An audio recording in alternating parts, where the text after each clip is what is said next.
இதுவரை நம்முடைய வாழையடி வாழை சேனலை சப்ஸ்கிரைப் பண்ணாத நண்பர்கள் சப்ஸ்கிரைப் பண்ணுங்கள். உடனடியாக பக்கத்தில் இருக்க பெல் ஐக்கனையும் அழுத்துங்க. புத்தம்புது வீடியோக்கள் உங்களுக்காக காத்து கொண்டிருக்கிறது. வாழ்க வளமுடன். அனைவருக்கும் அன்பான வணக்கங்கள். எல்லாம் வல்ல இறைவனின் திருவடிகளை என்னுடைய மனம் மொழி மெய்களால் போற்றி பணிகின்றேன். நம்ம இந்த வாழையடி வாழை யூடியூப் சேனலில் இதற்கு முந்தைய பதிவில் காயமே இது பொய்யடா வெறும் காற்றடைத்த பையடா அப்படின்ற ஒரு வாசகத்தில் இந்த உடல் பொய்யான ஒன்று தான், ஆனால் தமிழில் மெய்யின் பெயர் வச்சுருக்காங்களே, அதற்கு காரணம் என்னன்றதை திருமுருக கிருபானந்த வாரியார் கொடுத்த விளக்கத்தின் வாயிலாக நாம் அறிந்து கொண்டோம். அந்த பதிவினுடைய இறுதியில் சொல்லியிருந்தேன், அடுத்து வர பதிவில் தச வாயுக்களை பற்றி பார்ப்போம்னு சொல்லியிருந்தேன். இந்த பதிவில் தச வாயுக்களை பற்றி நம்ம பார்ப்போம். தசம் அப்படின்னா 10 நமக்கு நல்லா தெரியும். ஆங்கிலத்தில் 10 சொல்கிறோம் இல்லையா, அதான் தசம். இது சமஸ்கிருத வார்த்தை. வாயுக்கள் என்பது காற்றின் தொழில் வகைகளை குறிப்பது. தச அவதாரம் அப்படின்ற வார்த்தை நம்ம கேள்விப்பட்டது ஒன்று தான். திருமாலின் 10 அவதாரங்களை தான் தச அவதாரம் சொல்கிறோம். தசரதன் என்ற பெயர் நமக்கு மிகவும் பழக்கமான பெயர் தான். ராமனின் தந்தையாக இராமாயண இதிகாசத்தில் கூறப்படுபவன் தான் கோசல நாட்டின் அரசன்.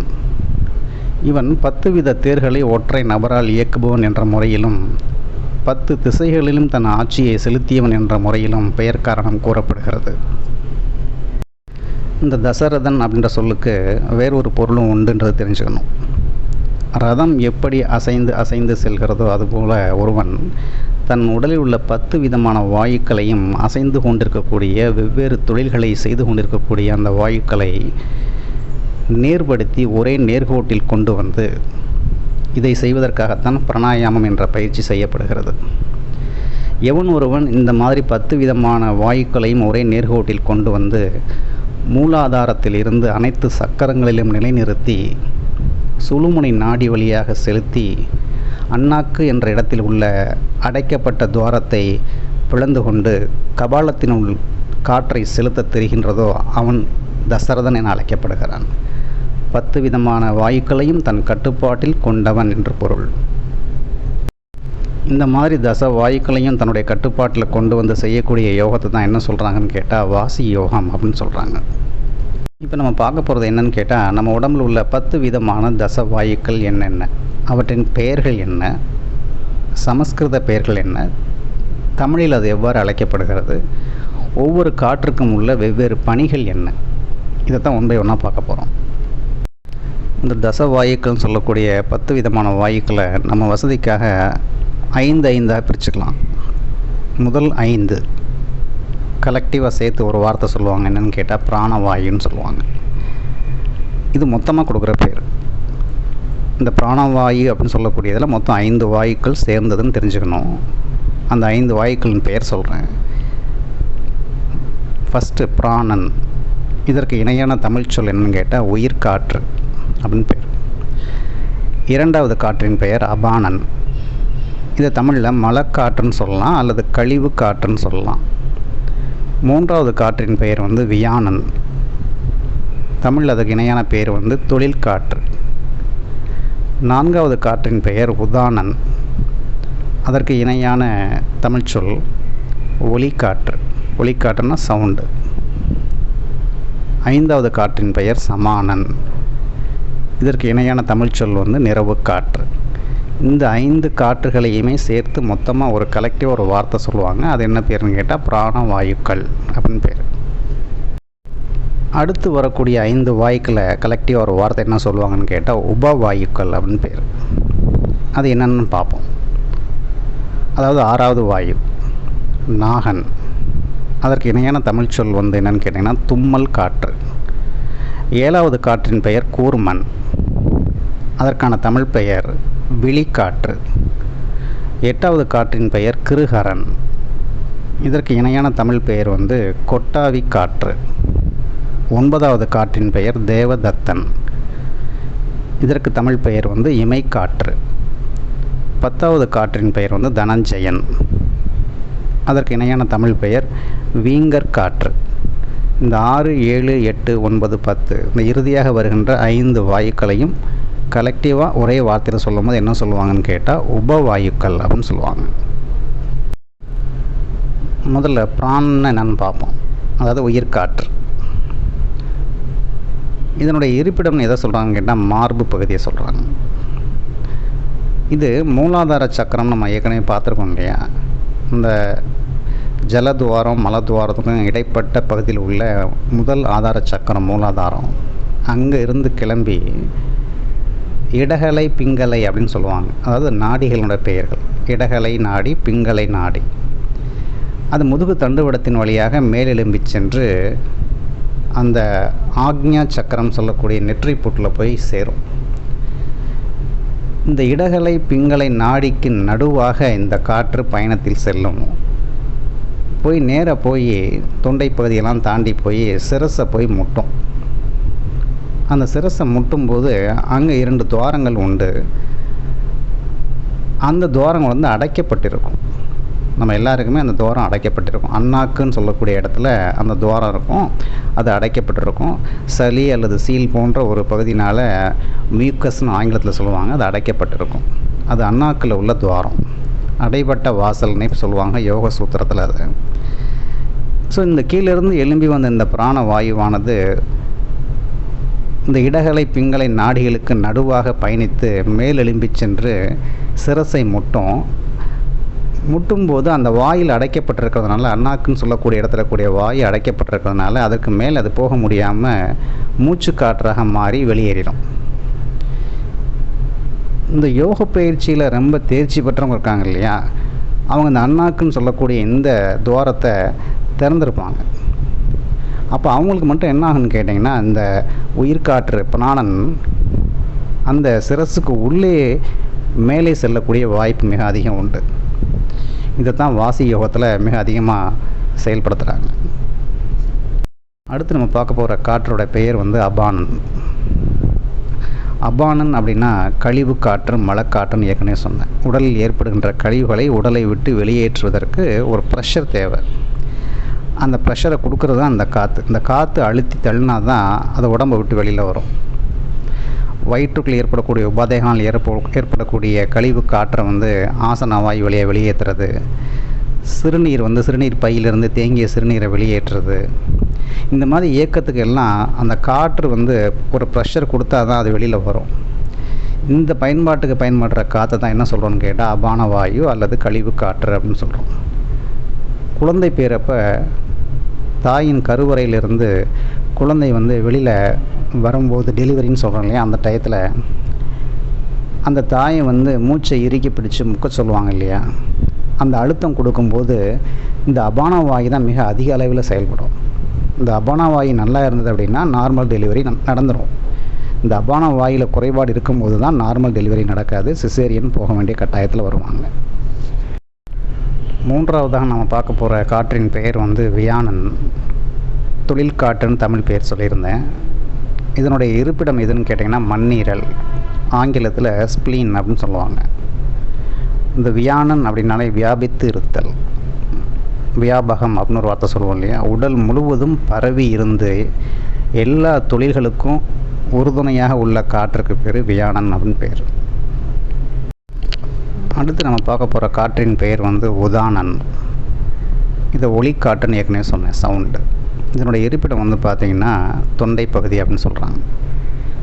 ஸோ ஒளிக்காற்றுன்னு சொல்லும் போதே நம்ம தெரிஞ்சுக்கணும், சவுண்டுன்னு சொல்லக்கூடிய அந்த ஒளி எழும்புது இல்லையா நம்ம வாய் மூலமாக, அதற்கு காரணமாக இருக்கக்கூடியன்ற காற்று தான் இந்த உதானன் காற்று. இந்த உதானன் காற்று இருக்கும்போது தான் அச்சரங்கள் வந்து அகரத்திலிருந்து வெவ்வேறு அச்சரங்கள் உற்பத்தியாகி அது வார்த்தைகளாக வெளிப்படுகிறது. ஸோ இந்த உதானன் சொல்லக்கூடிய இந்த காற்று கீழிருந்து மேல் எழும்பக்கூடியதுன்னு ஞாபகம் வச்சுக்கோங்க. ரொம்ப சிம்பிளாக இன்னொரு உதாரணம் சொன்னால், இந்த சாப்பிட்டு முடித்தவொடனே ஏப்பம் வரும்போது ஒரு சத்தம் வருது இல்லையா, அந்த சத்தத்தை மேலெழுந்த வாரியாக கொடுக்கக்கூடிய அந்த சத்தத்தை உற்பத்தி பண்ண காரணமாக இருக்கிற வாயு என்னன்னு கேட்டிங்கன்னா அந்த உதானன்னு சொல்லக்கூடிய வாயு. இந்த முதல் 5 வாயுக்களில் இறுதியாக வரக்கூடிய 5வது வாயு என்னன்னு கேட்டால் சமானன். இதற்கு வந்து தமிழ் பெயர் வந்து நிறவு காற்று அப்படின்னு சொன்னேன். நிறவுதல் அப்படின்னா சமப்படுத்துதல் அப்படின்னு பேர். சமானன் அப்படின்னா பாகுபாடு இல்லாமல் பிரித்து கொடுக்கக்கூடியதுன்னு அர்த்தம். உடலில் உணவு மூலமாக ஏற்படுகின்ற சத்து பொருட்களை உடலின் எல்லா பாகங்களுக்கும் சரிசமமாக பங்கிட்டு கொடுக்கும் முக்கியமான வேலையை செய்கிறக்கு ஒரு காற்று தேவை. அந்த வேலையை செய்கிற காற்றுக்கு தான் என்ன பேர்னு கேட்டால் சமானன் அப்படின்னு பேர். அடுத்து இரண்டாவது பகுதியான 5 வாயுக்கள் சொன்னேன் இல்லையா, உபவாயுக்கள். அதில் முதல்ல வர்றது நாகன், அதாவது எண்ணிக்கையின் அடிப்படையில் 6வது வாயு. உபவாயுக்கள்ன்ற பட்டியலில் முதல் வாயு நாகன். இதற்கு தமிழ் பெயர் என்ன சொல்லியிருந்தேன்னு கேட்டால் தும்மல் காற்று. உடலில் ஏற்படுகின்ற கழிவுகளை உடலை விட்டு வெளியேற்றுவதற்கு மிக முக்கியமான செயலாக நாம் சொல்வது என்னன்னு கேட்டால் தும்மல். இந்த தும்மல் வரும்போது நுரையீரலில் இருக்கக்கூடிய தேவையற்ற கிருமிகள், தூசு படலங்கள் இதெல்லாம் நம்ம உடம்பை விட்டு வெளியேற்றணும் இல்லையா. இந்த வேலையை செய்யக்கூடிய காற்று தான் என்ன காற்றுன்னு கேட்டால் இந்த நாகன் அப்படின்னு சொல்லக்கூடிய தும்மல் காற்று. அடுத்து நம்ம பார்க்க போகிற வாயுனுடைய பெயர் வந்து கூர்மன். இதற்கு தமிழ் பெயர் என்ன சொல்லியிருந்தேன்னு கேட்டால் விழிக்காற்று அப்படின்னு சொல்லியிருந்தேன்.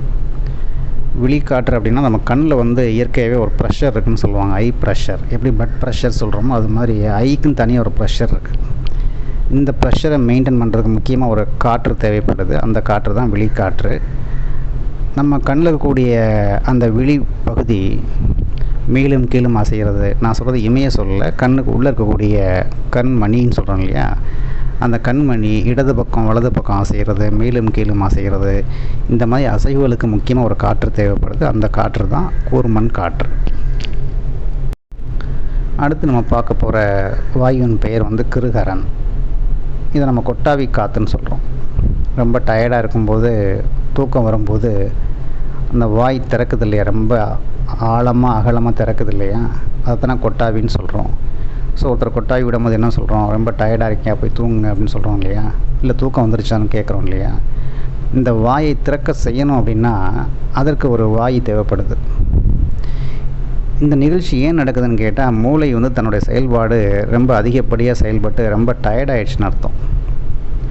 அந்த நேரத்தில் மூளைக்கு மிக அதிகப்படியான ஆக்சிஜன் தேவைப்படுது.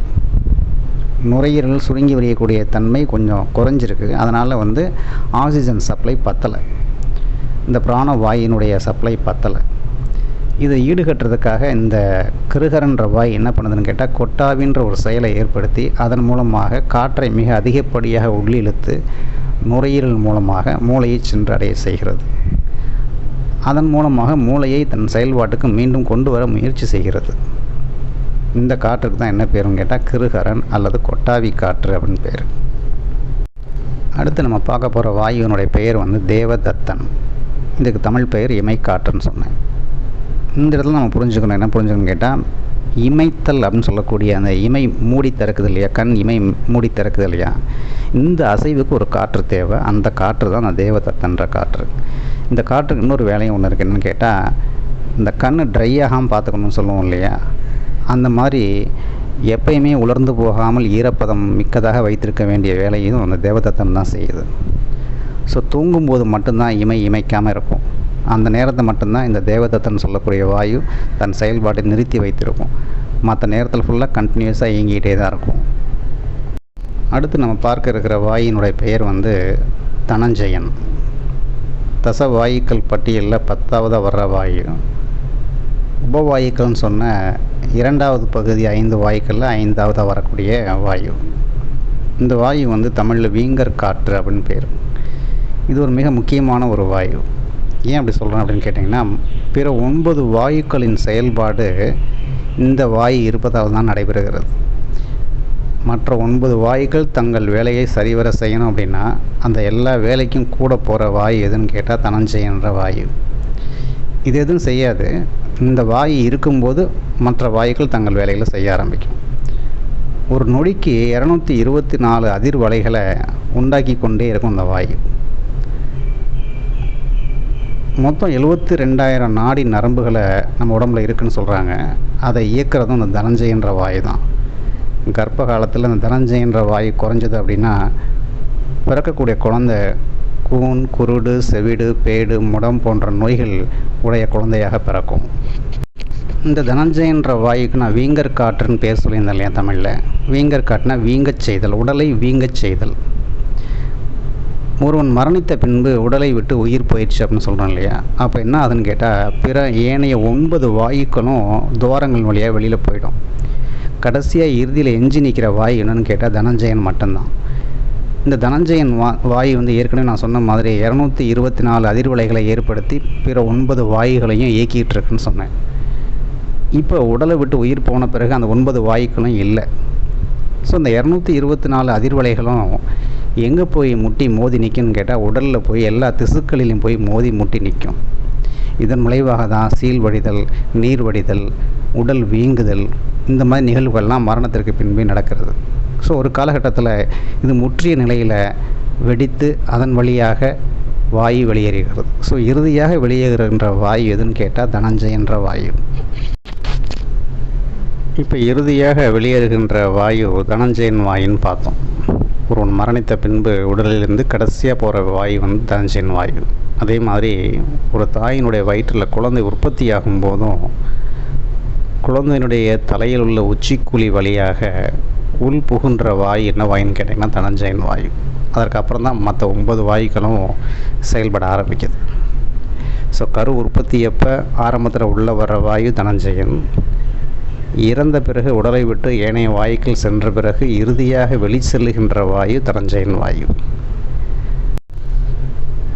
ராமலிங்க அடிகளார் என்ற வள்ளல் பெருமான் இறந்தவர்களின் உடலை எரியூட்டக்கூடாது, மண்ணில் புதைக்கப்பட வேண்டும் அப்படின்னு வலியுறுத்துவார்.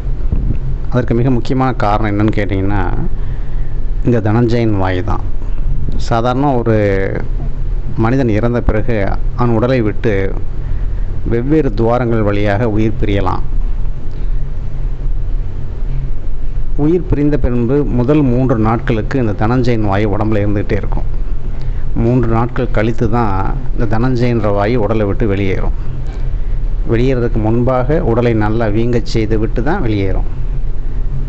ஸோ இயற்கையாக தனஞ்சயன் வாயு உடலை விட்டு வெளியேற வேண்டும், அதற்கு அனுமதிக்க வேண்டும். அப்படி அனுமதிக்காமல் அந்த இறந்த உடலை கொண்டு போய் எரியூட்டும் போது செயற்கையாக அந்த தனஞ்சயன் வாயு நம்ம வெளியேற்றுறோம் இல்லையா, இந்த செயலை செய்ய வேண்டாம்.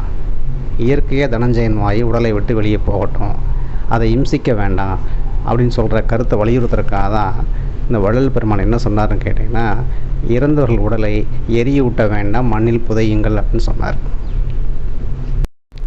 ஸோ இந்த பதிவில் முடிஞ்ச வரைக்கும் தச வாயுக்கள்னால் என்ன, அவற்றின் பெயர்கள் என்ன, அந்த வாயுக்களினுடைய செயல்பாடுகள் என்ன, அந்த வாயுக்கள் குறைந்தால் உடம்புல என்ன நடக்கும் அப்படின்ற விஷயத்தை உங்களுக்கு ஓரளவுக்கு தெளிவுபடுத்தியிருக்கேன்.